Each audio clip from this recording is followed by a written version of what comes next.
At Subway, start your day the flavorful way by adding new guacamole to your favorite breakfast sandwich. Perfectly made with a hint of jalapeno, our guacamole turns up the flavor to your breakfast. Try it today on a hot and toasty egg, white, and cheese. Subway, eat fresh.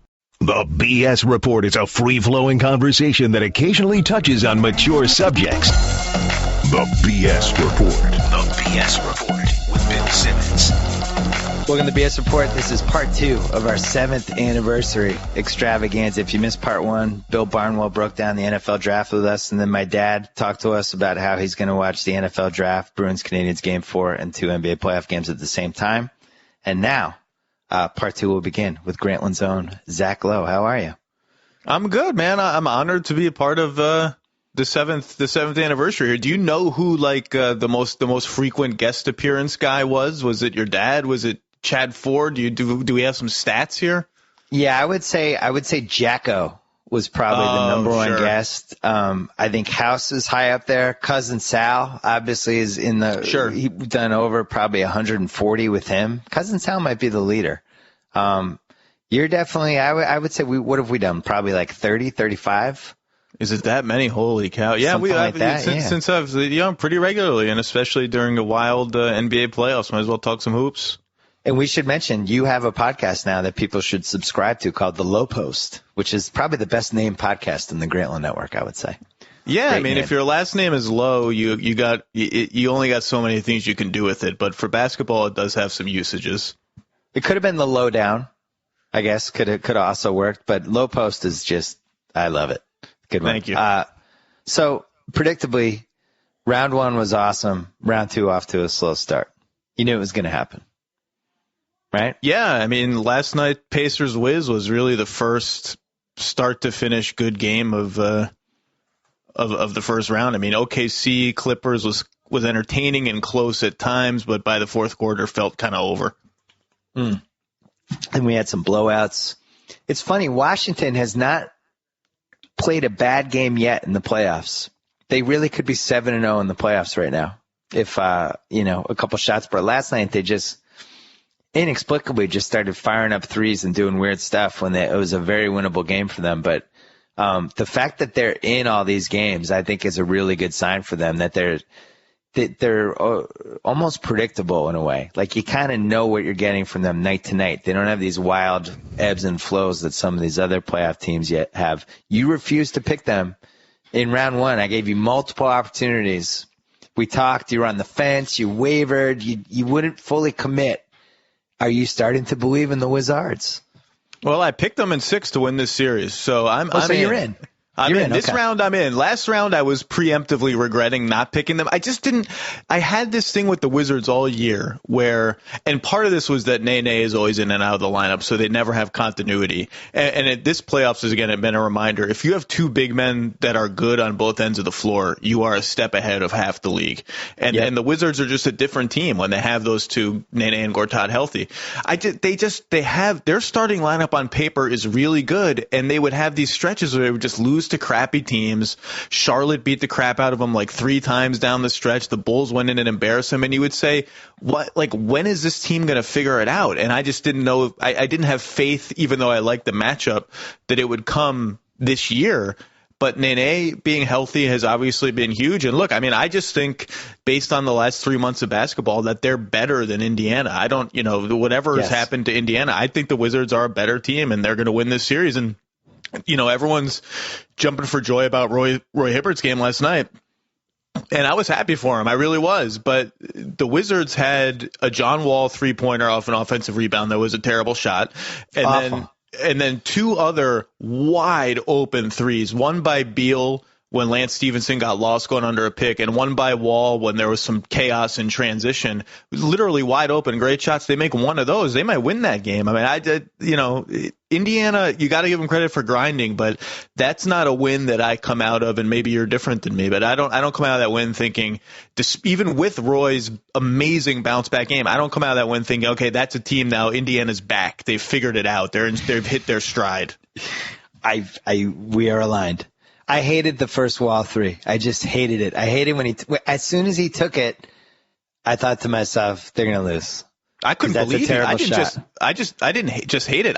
I was shocked. It's like he forgot what time and situation was. It was atrocious.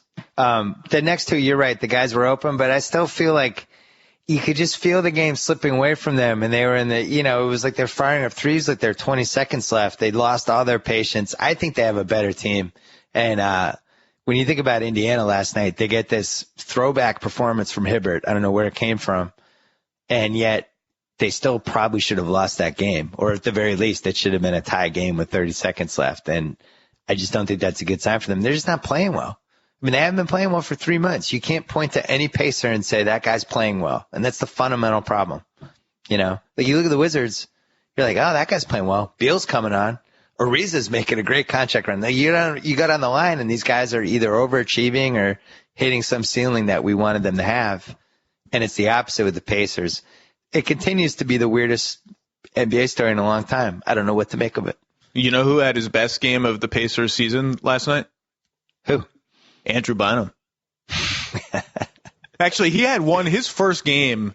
He had like a quarter and a half of where I guess one of only 2 games he played for the Pacers. He had a monster, particularly rebounding quarter. But again, I think we felt his absence last night. It is weird, right? I mean, I'm the last guy to read things into stuff like this, but it's just weird that he goes away, and he's been away for a while, but he was officially banished, and Roy goes crazy. It's just strange.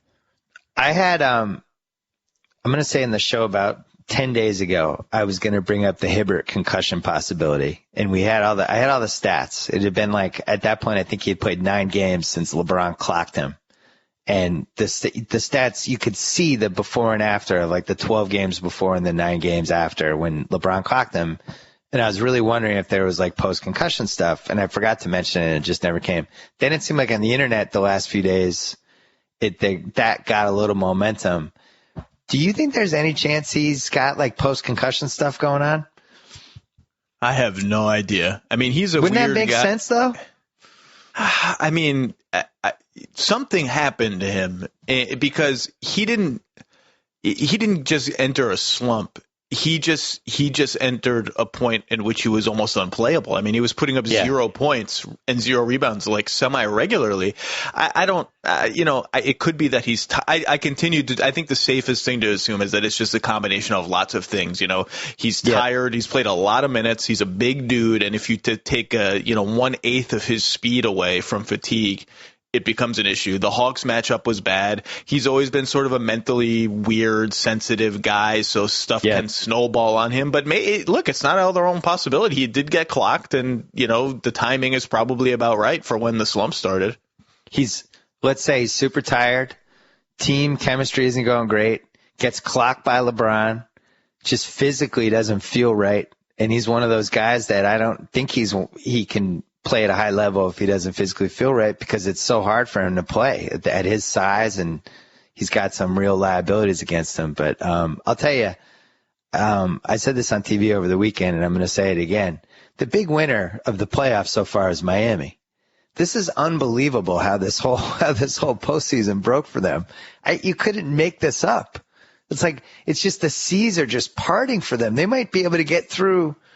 They might be able to get through round 3 playing, 13 games. For a team that's been so desperate to rest Wade and coddle him and bring him along, it's just the best possible outcome. Then you look at the flip side, all right, here are the Clippers. 7-game war against Golden State. They got to go through Durant and Westbrook. They got to go through the San Antonio machine, and then they have LeBron waiting for them in the finals. Compare that to the Miami road. It's no contest. Can you believe how this broke for Miami? It's funny. I was having lunch with an agent yesterday, and we were talking about this. And you have to check yourself a little bit, because you want to jump ahead. Because you're right. Charlotte was completely overmatched, and of course Al Jefferson gets hurt in the first quarter of the first game. The second quarter of the first game completely changes the series. Dude can barely walk the rest of the series. They destroyed Brooklyn in game 1 after all this talk about Brooklyn being 4-0 against them. Brooklyn looks old and overmatched and everything that they feared. And Indiana has been what it is for 3 months, and you start to look ahead like this, and you just sort of have to remind yourself, I still think Brooklyn is going to give them problems in this series. I picked Miami in 6, so I think Miami's going to win. I don't think yesterday is indicative, or game 1 is indicative of the Heat are just going to steamroll. But, it was a telling performance. It was them emphatically slapping away that 4-0 talk. But yeah, look, look, Steve Kerr, I can guarantee you is thinking about this right now with all these coaching jobs. I mean, if you take a job in the Western Conference, it's death out there. And if you take a job in the Eastern Conference, you could win 45 games and get the 2 seed and make the conference finals, and you're a freaking hero. I mean, that's just where we are in the NBA right now. Here's where I think you're wrong. We really disagree.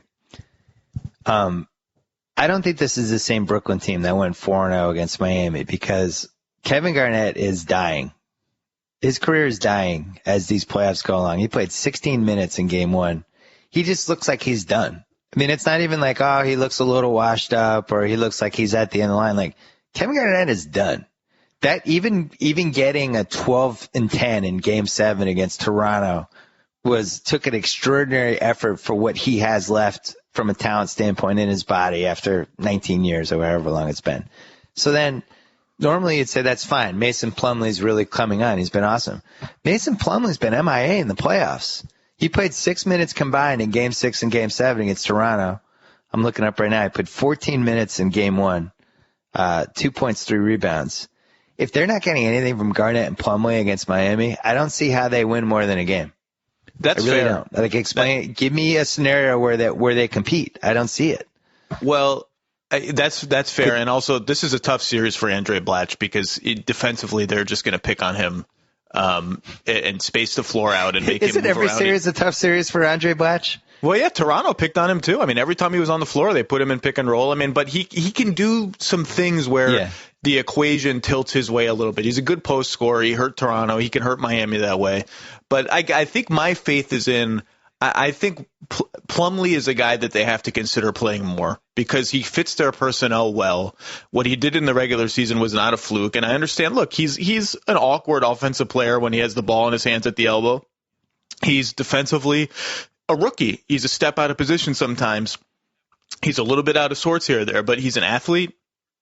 He fits their roster. And if KG, look, I was sitting next to John Schumann at Game 6, Brooklyn, Toronto, and KG made 2 back to the basket shots in the first half. And we were looking at each other like, we're at the point now like we were just remarking on how we were blown away that he made a post bucket and just how sad that was. And we started like a KG back to the basket count and it got up to 3 and we were like celebrating that he had made another back to the basket shot. Plumlee has got to give him 15 minutes a game in this series. He played well against Miami in the regular season, especially in that last game.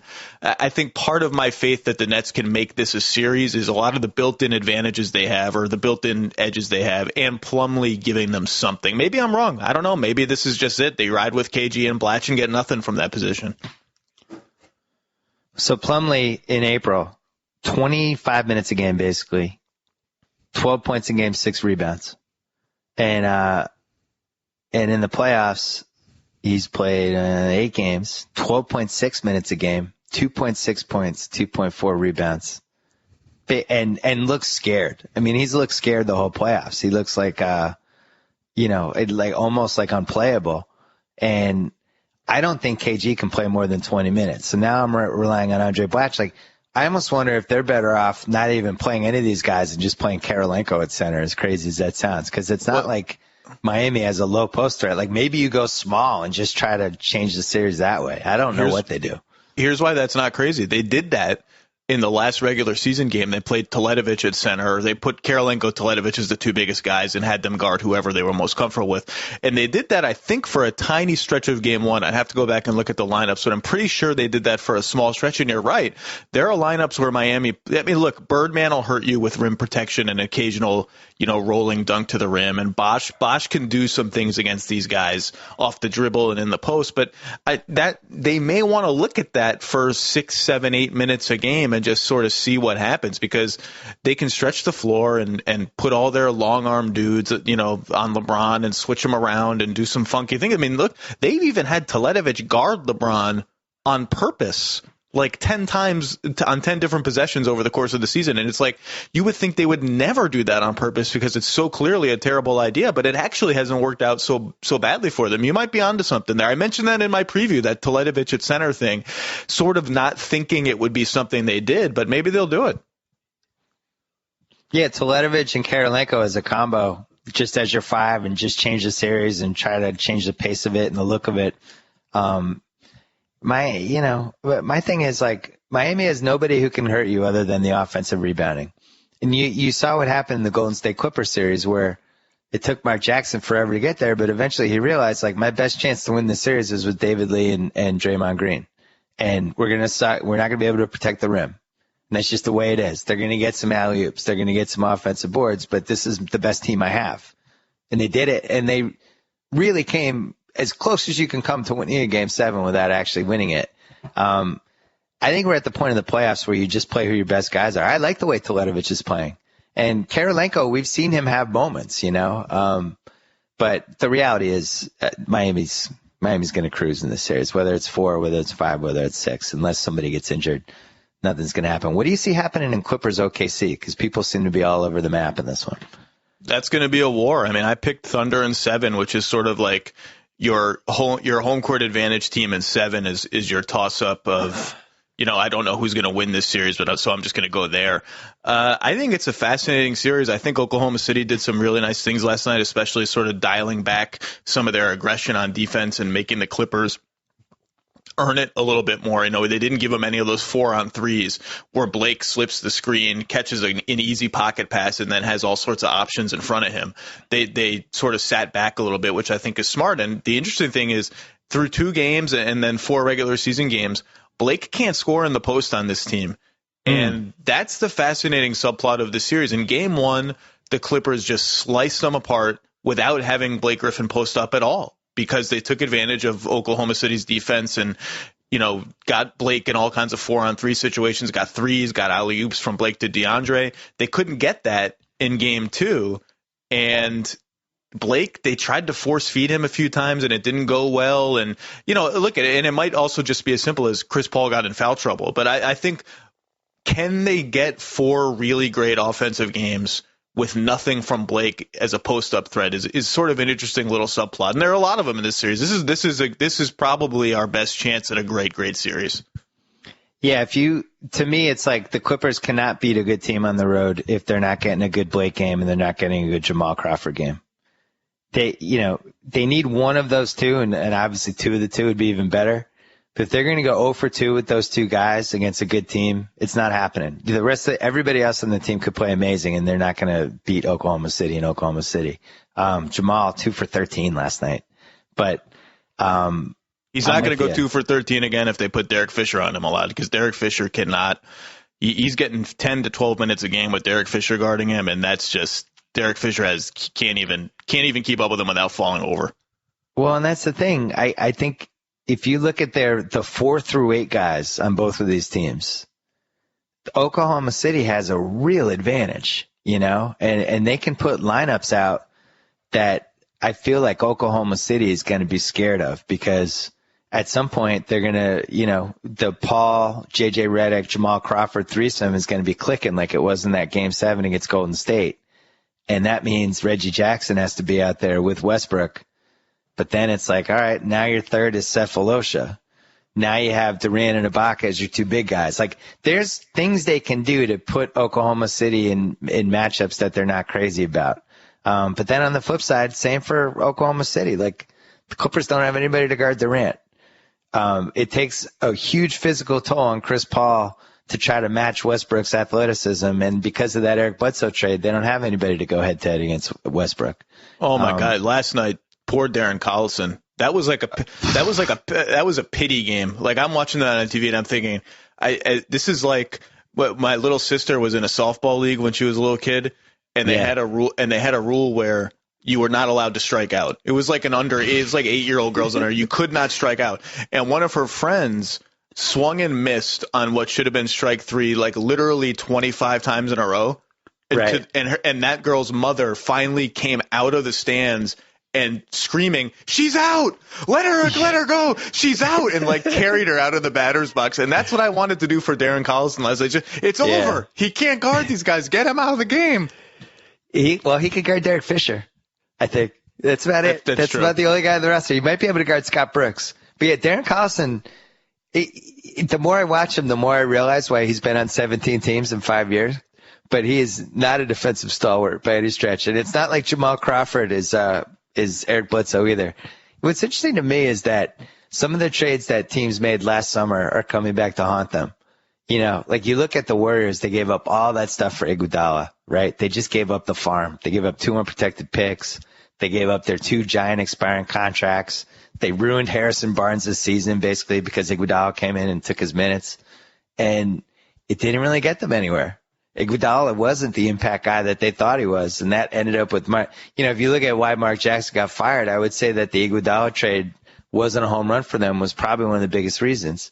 Then you look at the Clippers. Here's the counter to that, though. Okay, let's hear it. What happens?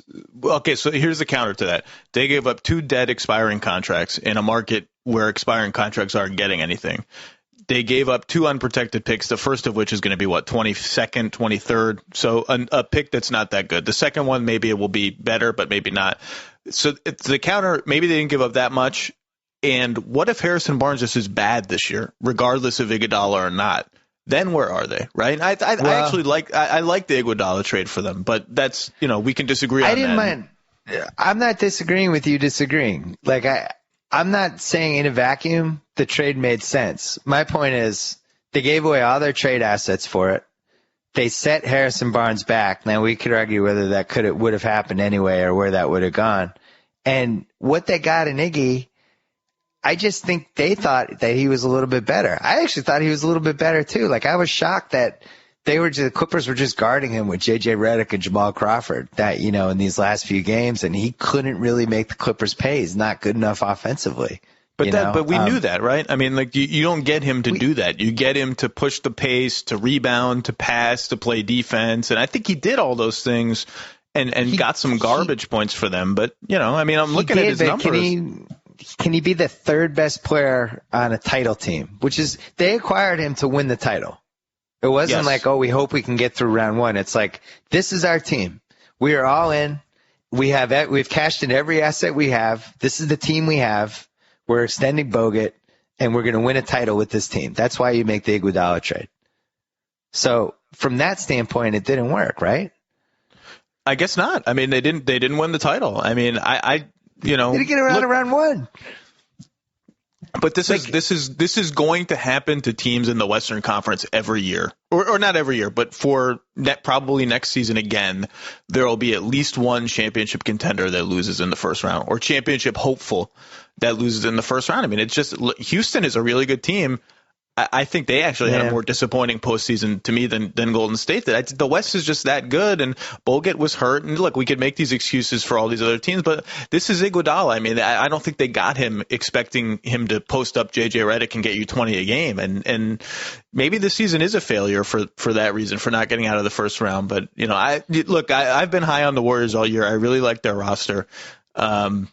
And I like to see what they can do if they can get everyone healthy at the right time next year. But again, they lost in the first round. I actually am kind of impressed they took the Clippers to 7, but they didn't win. That's all that matters. They didn't win. My biggest fear with them going forward is just this is their team. Like, now what do you do? We saw a team that has some pretty sizable holes, that really relies on Andrew Bogut, who's a guy who can't stay on the court. They're paying a lot of money to David Lee these next 2 years, like a lot. They have Harrison Barnes, who's now a declining trade asset that I'm not even sure they could get half of what they could have gotten for him a year ago. And they really have no way to get better. Like, what do they do now? Well, how do they add somebody to this? They hope that one of these rookies they got this year, Nedovic and Kuzmic, my Yugo guys, one of them develops. They hope Ezeli can be a good backup. But the interesting thing about them is not only is this their team, Draymond Green, who's just flat better than Harrison Barnes, and right now it's not even close, is a free agent after next season, and it's they can re-sign him with bird rights and all that, but then you start tying up even more money in various things. And Bogut, look, when they signed Bogut to an extension and they got him at per year at an affordable price on a deal that goes down every year, my primary argument was, this is a risk because it's a risk. What happens if he doesn't stay healthy? Have they overpaid for a guy who in the last year of his current contract, upon signing the extension, gets hurt again? What would his market value have been after this season if he gets hurt again? And look, all his injuries are fluky. He breaks a rib. He has the gruesome fall from the Amari Stoudemire push and just completely messes up his arm. So it's not as if he's like, this is not Greg Oden with recurring knee problems or recurring whatever problems. But he did get hurt again, and now he's locked up for the next 2 years after this one. For the next 3 years after this one at 12 a year. And, you do wonder what they could have got him for had they waited until he became a free agent and he gets hurt again. But you're right that this is their team. And I guess I like the team. I like the roster they've put together. They're going to have the mid-level exception this year and probably next year. Let's see what they do with it. I think people want to go play for that team. I remain a Warriors optimist. Maybe I drank the Kool-Aid. I just think the roster fits well, and I feel like Steph Curry is the point guard Dirk. And the point guard Dirk is never going to be quite as impactful as Dirk because Dirk is 7 feet tall. But I just think his shooting is just, it's a force that changes the game every single night and puts you in a position where you dictate the terms of engagement. I don't know. We're talking too much about the Warriors. I sound like Mark Jackson. I'm preaching about the Warriors. This is a great conversation, though, because door A was what they did. Door B, you say to yourselves, you know what? The West is loaded. We can't win a title this year, but we have a chance to win a title sometime over the next 4 years. So let's figure out how we're really going to build this team. We have all of our first-round picks. We have $20 million in expiring. We have Bogut coming up. Let's not extend him. Let's wait it out. We have this really weird coach situation that we know is weird. We know this is going to be an issue heading into the season. We know this guy doesn't get along with our front office and our ownership. Maybe this isn't the year that we push all the chips into the table. Maybe this isn't the year that we say Andre Iguodala is going to be the final piece for our team. Maybe we need to make sure Barnes is good. Maybe we need to go into 2014 that summer. Either we trade the expiring picks for guys who can help us, rent the players, or we just say we're going to go into 2014 with all of our picks. We're going to be at $40 million. We're going to have room to make a run at a free agent. We're going to have room to go after Kevin Love. We're going to have room to do all these things. Or we could just lock in the entire situation right now and do everything right now. And I think they made a mistake. I do. I wouldn't have done the Bogut extension. Let's see that guy play 2 straight years. So you don't have Bogut, and you don't. I'm saying they could have gone into this summer with their pick, with $25 million in cap space. They could have tried to resolve. Like, what is Bogut getting now? Now that he got injured again, he's mid-level exception center now. Ooh, no, he'll get more than that. Even. You think he'd get 30 for 3 in the open market, Bogut, at this point? Something close to it. 7 foot. JaVale McGee made $11 million this year. Yeah, I mean, I guess if Splitter made $9 a year. But Splitter stays on the court. And by the way, can we just say this? People laughed at Splitter's deal. You laughed at Splitter's deal. I'm one of them. I was laughing 2 months ago. Splitter is good. And I think this playoffs has been a reminder to people that, he was horrible in the finals last year because that was a bad matchup for him. Splitter, yep. And look, you can't throw it to Thiago Splitter and say, get me a post bucket, because all you're going to get are those.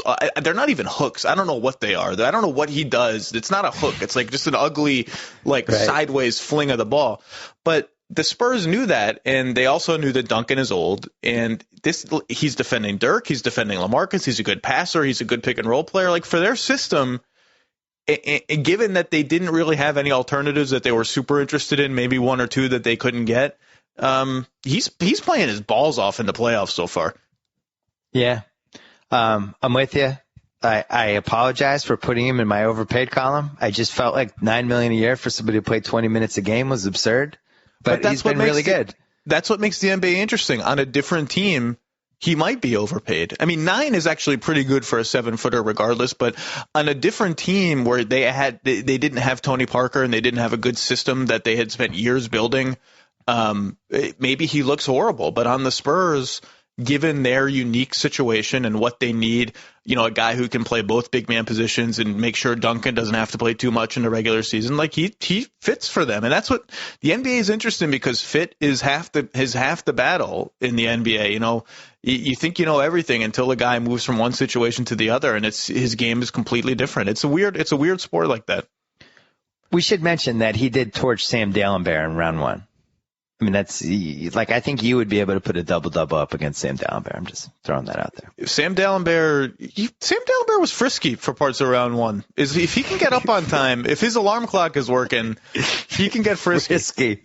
He was a little frisky. I'll give you that. But I still think that was a nice matchup for Splitter. And then obviously, it's funny with the DeJuan Blair thing. Obviously, those guys really knew each other well. It was like anytime those guys were matched up, I felt like there was like years and years of practice history with those two guys. But DeJuan Blair being pissed at the Spurs is one of my favorite little subplots. I hope it continues for like 15. I hope it's like 2020 and DeJuan Blair is still really pissed off about the Spurs. One last thing in the Warriors, they have to pay Klay Thompson too. So this is their team. And I'm sure they're going to shop Harrison Barnes and probably David Lee and Harrison Barnes together to Minnesota. Hey, guys. Hey, Minnesota. Any interest? Any? There is opportunity cost, right? I mean, the opportunity cost could be Kevin Love. Look, I mean, a lot of teams are going to chase Kevin Durant in 2 years. The Golden State may have been an interesting, appealing candidate. But if the alternative is Curry, Klay Thompson's pretty good, not great. Barnes and cap flexibility, I don't know what they have there. It is an interesting sort of what if. It's funny, if you did a winners and losers column for round 1, I think Klay Thompson would just be dead center. I don't know if he won or not. I don't know if he lost. I think I felt exactly the same about him after the series that I did before the series somehow. Yeah. So just quickly, San Antonio, Portland, San Antonio blows them out. I still feel like Portland's going to be heard from in this series. They're too good offensively. What do you think? Completely agree. Picked Spurs in 7. I think Portland is actually a very similar team to Dallas in lots of different ways. And I was shocked at how much trouble Dallas gave San Antonio. So I think that's going to be a good series. I think game 1 was the best defensive game the Spurs played, I think, in the playoffs. And Tony Parker looked healthy. He was chasing. Damian Lillard didn't get a 3. He took 1 3. Yeah. I don't think he got a 3 off until the third quarter when the game was over. The Spurs came out and looked like they wanted to make a statement in game 1, and I think Portland got caught a little bit off guard by the intensity of the game. I don't know. What did you think?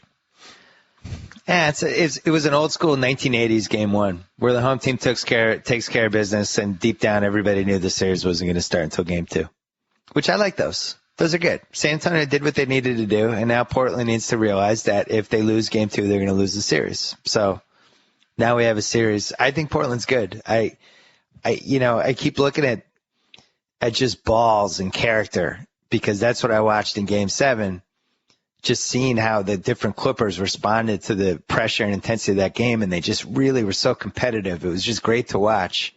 And I felt the same way about this Portland team. I don't know how talented they are, but their top 4 guys are really super, super duper competitive guys that rose to the occasion at various times in that Houston series. And Houston couldn't match it. Houston, you talk about advanced metrics all you want, not you, but just in general. Like, Houston's a team that was built on all these different premises. The one thing they're missing is a dude with balls. Who's the guy with balls in that team? Except for Patrick Beverly. Let's be careful. Except for Beverly, but Beverly's not a scorer though. Like, Indiana's about to lose to Atlanta, and David West just wouldn't let it happen, right? David West just said, I am not losing to this team, and did all of these different things that saved the series for them. And Houston doesn't have a guy like that. And the problem is there's just not a lot of those guys out there. But this to me is not an advanced metrics thing anymore. This is a personality thing. They need a specific type of person on that team that they don't have yet. And it's almost like 2012 Paul Pierce would have been the ideal guy. But he's too old at this point. But somebody like what Jared Jack gave the Warriors last year, crossed with Paul Pierce, crossed with what David West did with Indiana. That's what that team needs, because I think they're too soft. Am I overthinking this? No, no, I don't think so at all. In their defense, Dwight was very good in Game 7. He was. Or he was good. Game 6. Game 6. It feels like Game 7 because of the Lillard shot. Dwight was very good in Game 6. Dwight was a mature, calming offensive presence for them. But I do think that I don't. This isn't the right word, but Portland throughout that series was the more professional team. They were the team. They were the team that was more careful in the little things, that paid more attention to detail. Let's put it this way: Portland would not have defended the Damian Lillard buzzer shot that poorly. They would have been better prepared. They would have understood what each individual person was supposed to do. They would have gotten the little things better. And I just think that Portland was a more polished team, and they're older, they're feistier, they're more comfortable in their own skin. Houston is young, and they don't quite know what they are yet. Houston did not have that guy in the huddle when they were up by 2 with 0.9 seconds left, who looked at everybody and said, if we give up a 3 to Damian Lillard, I'm going to fight all of you in the locker room afterwards. You know what I mean? Like, that's one of those situations where either Howard or Harden has to be the leader. It can't be Francisco Garcia. There's got to be somebody in the huddle who's like, look, either they're going to dump it to Aldridge, or or Damian Lillard is going to shoot an off-balance 3. These are the two possibilities here, and we just have to make sure neither of those things happen. I don't care if you have to punch Damian Lillard in the head from behind. He's not getting open. I know they don't have a lot of alternatives, but you cannot be in the last minute of an elimination playoff game and have James Harden on the floor for 2 defensive possessions in the last 40 seconds. It's just, again, they don't have a lot of great alternatives. He just can't be on the floor. And it's not all his fault, but Batum hit a jumper over him. He was involved to some degree in the Lillard play. No, he was. He just can't. This year's James Harden could not be on the floor. And look, next year is a big year for James Harden.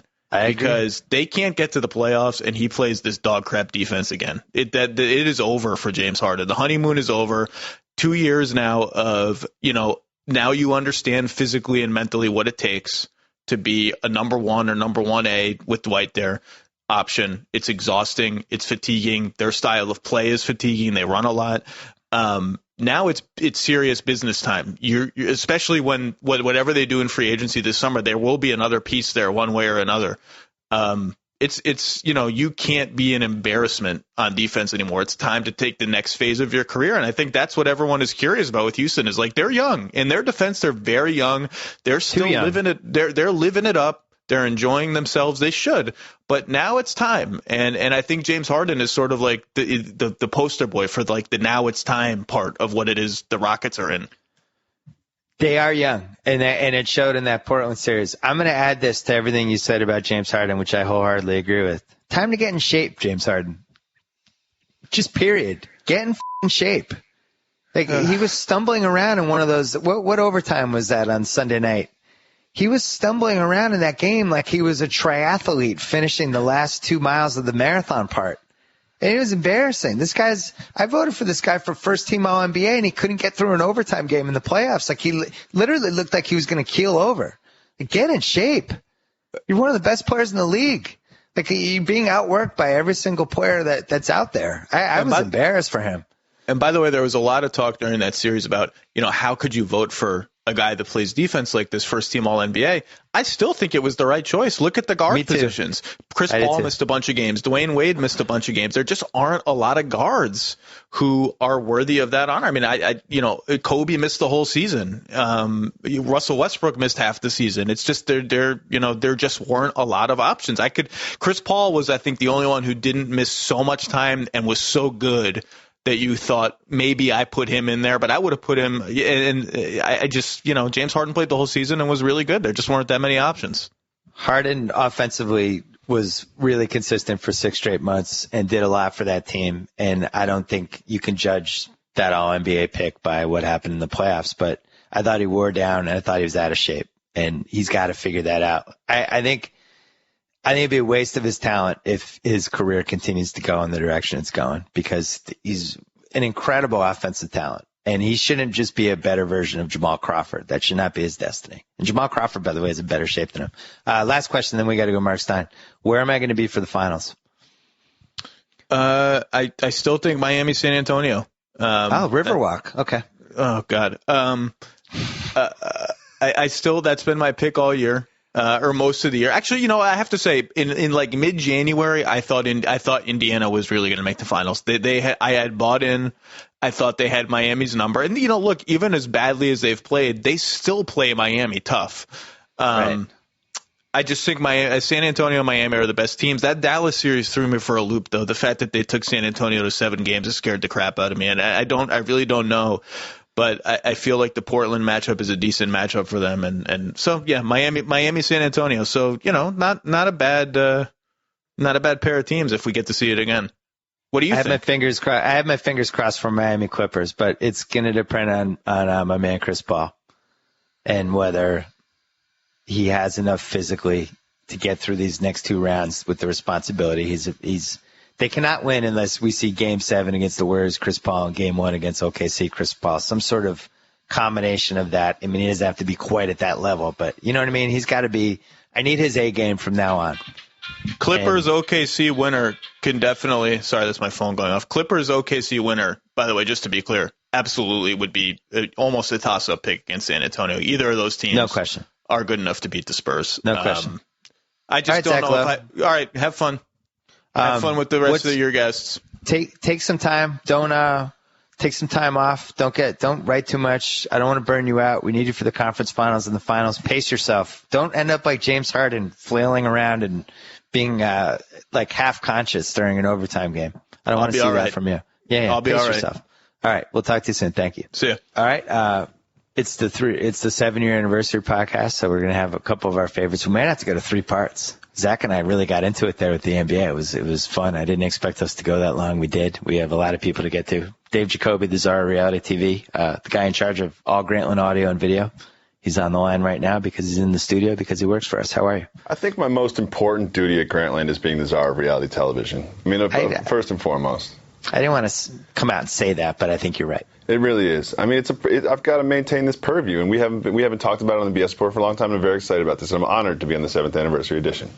Yeah, I make the mistake sometimes of not wanting to poach guests and hosts of our other podcasts. Like I hadn't had Barnwell on in forever, and then I just had him on. I was thinking, like, why don't I have Barnwell on more? But because he's on a podcast 5 days a week on Grantland, so I don't know. I don't know what the answer is, but it was fun having him on. Always fun having you on.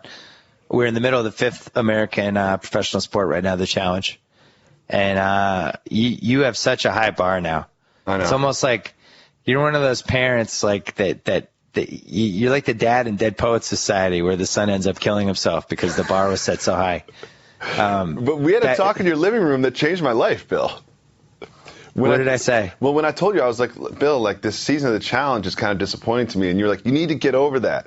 You need to just appreciate the challenge for what it is. You need to appreciate the fact that these people are in your living room every week.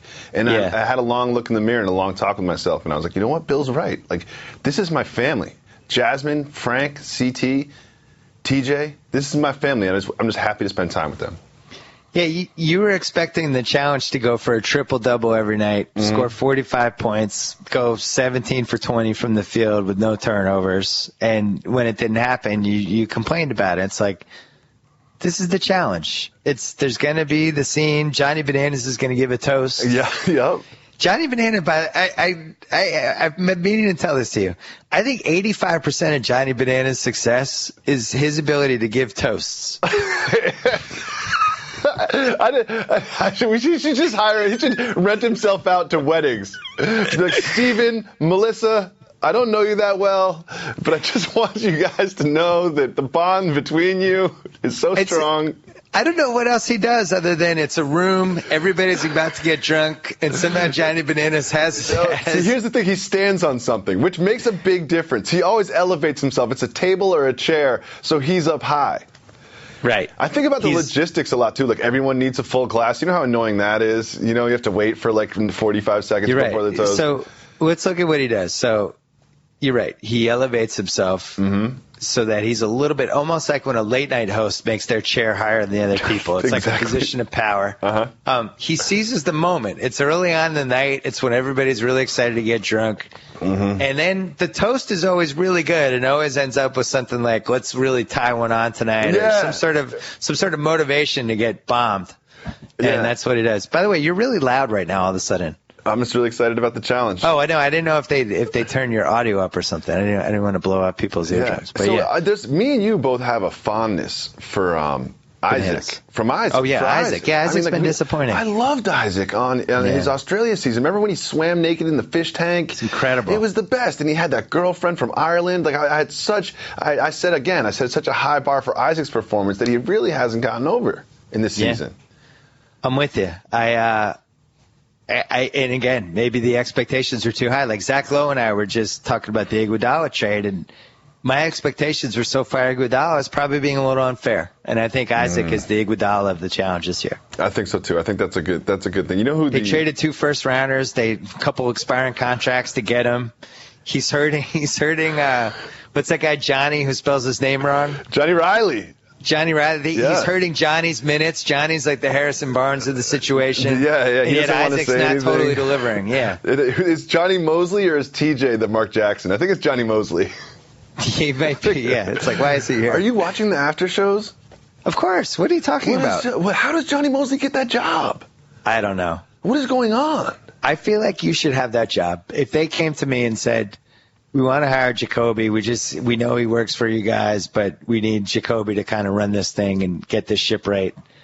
I would let you do it. I would let you work for a non-ESPN channel for these brief little times. I would expect you to play it, but to play it hard though, to negotiate. You know what I mean? You can't just give me up like that. You'd be like, what do I get? Yeah, like he's so valuable. Like I don't know if it's worth it for us. You know, you have to do that whole thing. Yeah.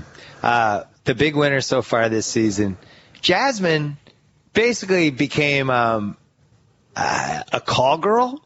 Is that fair enough? Is she a prostitute? What word would you use? A hooker? I don't think any of those words are fair. Okay, sorry. Okay? Maybe it's a little strong. Yeah. To be honest with you, porn star? Again, not fair. I would say too strong. Okay. Yeah, very nice conservative young lady from Texas is what I would say. She in one interview she said, "I want to be the whore of the challenge. I want dick and balls in my face all day." And that's a quote. Like, if people might say, like, "Oh, Jacoby, you overstepped the lines on the BS report when you said that," but I'm just quoting someone else. That's exactly what she said. We're quoting an MTV show. Sorry, America, that you weren't ready to hear that. You know, if you want to fire me or whatever, fine. But I'm just quoting Jasmine. I just want to know, just as a dad, like if you heard your daughter say the words, "I want to be the whore of the challenge," like what your reaction would be. Is like if my daughter in 12 years says something like that in the challenge, like what my next move is, because I feel like I'm out of the country probably. I don't know what part of the world I'm in, but it's definitely not America. Definitely not a world that has MTV. I don't know. Maybe some more remote part of Europe that's a little behind the times. Maybe I don't know. When they start doing replay, when the challenge gets syndicated there in 5 years. I'll be dead by then. Yeah, I won't care. And dubbed over. Yeah, because I've drank myself to death just constantly thinking about what I did and the mistakes I've made. But when Jasmine's packing for the challenge, she's like, "Okay, the challenge is in Uruguay." Like, all right, cool. Let me just pack my clothes. At what point does she look at this really super skimpy Catholic schoolgirl stripper outfit and she's like, "I'm gonna need that. Like, that's gonna come in handy later. I might as well pack that." Yeah. It's like, do I have enough thongs? No, I don't. I'll bring 3 more. Yeah, the same way like we would pack like a windbreaker for a trip to San Diego. Like, you never know. It might come in handy. But like for her, it's this Catholic schoolgirl. You never know. She's the only person who dresses like all the categories of a porn site. I can't tell. That's funny. That just got me. I don't know why you're being so hard on poor Jasmine.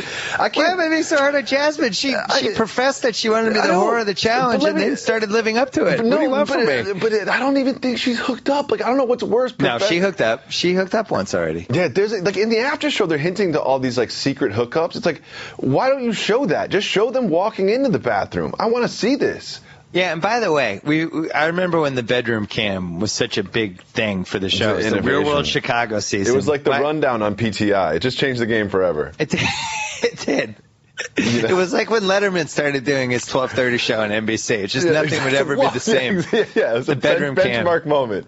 And Kara from Real World Chicago, who we found out later dated our friend Jamie Horowitz.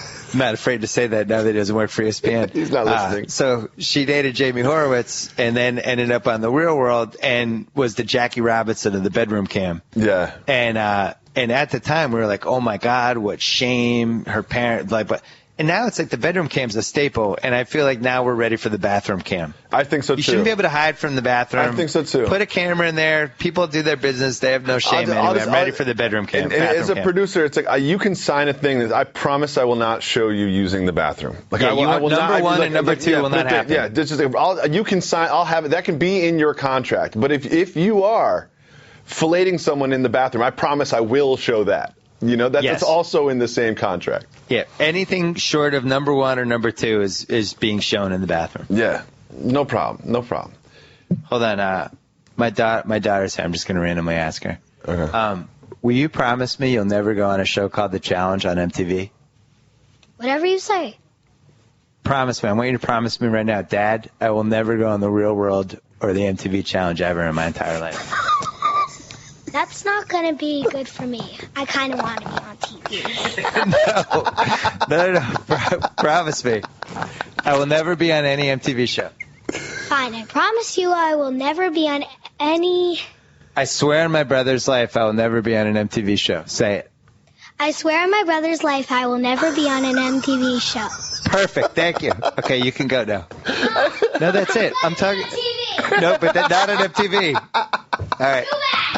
All right. We'll see you later. They're definitely going to edit that clip in when during her interview tape at The Real World. The Real World 35. Back in 2014, Bill Simmons made his daughter promise. But listen, on the 7th anniversary, we promised some surprises, and I think that's certainly qualified. Oh, that's excellent. How do we see the challenge working out? Where do we see it going? From here? Yeah. I think if you watch this season of The Real World, it was an excellent season, and a lot of that had to do with the format change. They brought in everybody's exes, they broke down the fourth wall, they showed production, and I think the challenge is headed for something similar. Thus far in the evolution of the challenge, it's really just been a format change in terms of strategy and gameplay.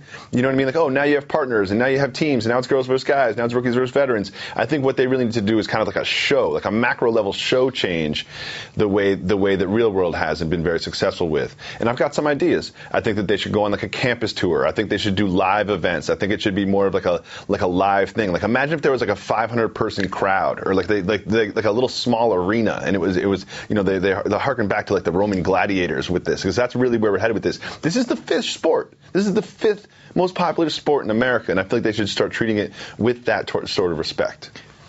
Here's the thing. As you love to say, sometimes you got to look in the mirror a little bit. Mm-hmm.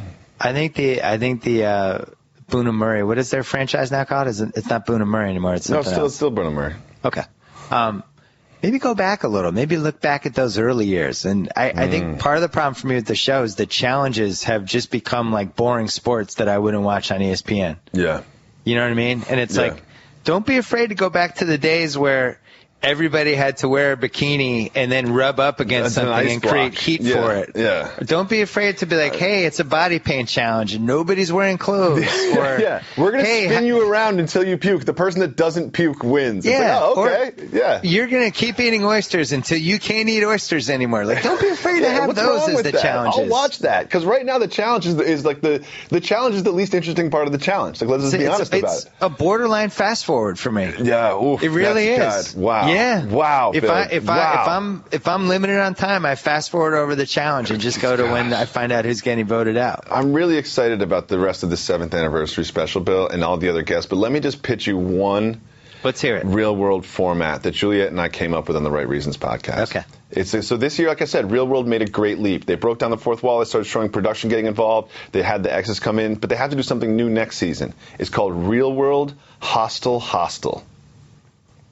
Are you in or you out? Are you in or you out? You need to hear more? Hostile, but hostile and hostile are spelled two different ways? Yes. Hostile, okay, keep going. hostile. I'm in, keep going. Their job is they are the staff at a hostel in like Interlaken, Switzerland during the summer with all the backpackers coming in and out. And they have to basically have to run a hotel. They have to run a hostel, but it's hostile because they're not very good at it, and they have to be organized. They have to feed people and like check people into rooms and stuff. And you get the whole flow of all those young people coming in and out. Your cast is basically the world. You know what I mean? So instead of just like locking them in a room and keeping them together, because like literally in St. Thomas, they put them on an island so they couldn't talk to anybody. Instead of closing them off from society, open them up to society. Have new people every single time. Hostile. Hostile. I mean, it's all about the name. Hostile is, as you know, you're the nicknames are. Hostile is a great one. It's a great name. It's like Mike and Mike. You know, it's just, you can just like, we'll figure the rest out later. We've got a good title. We'll figure it out later. What was the one that we needed you to come up with a name for in the Grantland meeting the other day? Oh, the Wesley and Chris. Yeah, Chris show. and Wesley. Did we come up with a name for that yet? No, we're going to shoot it generic and come up with a name later. But now everyone's going to know that we shot it that way. But thanks a lot, Bill. Well, I think America should weigh in. One of the titles on the board was The Real World. R-E-E-L. Yeah. That's where we are right now. I still like The Real World. We'll see. We'll see what tweet at me. Tweet at me if you have better ideas for Chris and Wesley's movie review show, which we're going to shoot after this podcast, and it's going to be excellent. Look for it next week on Grantland.com. What about CC in the West? No. I'm not going to win. I will come up with something. All right, Jacoby, as we get closer to challenge, let's just actually do a whole podcast so we don't have to race through it and go around. I really like Hostile. I think you're onto something. I'm really glad my daughter vowed never to be on an MTV show. She hedged at the end, though. She hedged a little bit. I thought it was really noble of you to defend Jasmine's honor. I thought that was important, and I thought we covered some good ground here. The Challenge, our favorite show. Last thing, Survivor. I'm gonna give it a C+. Did you watch last night? No, it's on my DVR. Oh, Woo has like Tim Hardaway, Steph Curry handle. Woo gets a basketball, and next thing you know, it's like, whoa! It's like, Woo, like Woo would be great for the Grantland team. We need a guy like Woo. He seems like a ball handler, penetrator. You know, like gather the defense, dump off to Jacoby or dump off to Bill. I think Woo would fit in a lot with the Grantland people, and I'll leave it at that. All right, I look forward to it. Dave Jacoby, should we go to just a part 3 right now, or should we sneak? Go to part 3 right now, because you know you're going to go along with Stein. Okay. We're going to go to part 3 of the 7th anniversary BS Report podcast. This is really something. Stay tuned for that. And thanks, as always, to our friends from Subway and Stamps.com for sponsoring us and helping us do content that you guys don't have to pay for. On to a part 3. Target% off. Whoa.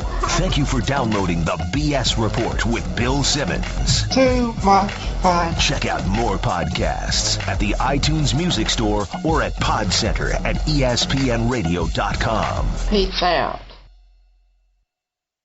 Hey, what you got there, Goldick? The new Subway Chipotle chicken melt with guacamole. Man, that looks good. Yeah, this new guac is really bringing the flavor. Got one for me too, right? Well, yes and no. Mostly no. Well, really, all no. Try the irresistible new Subway Chipotle chicken melt with guacamole, juicy grilled chicken strips with Monterey cheddar, Chipotle Southwest sauce, and new guacamole made from ripe Hass avocados with just a hint of jalapeno. Subway, eat fresh.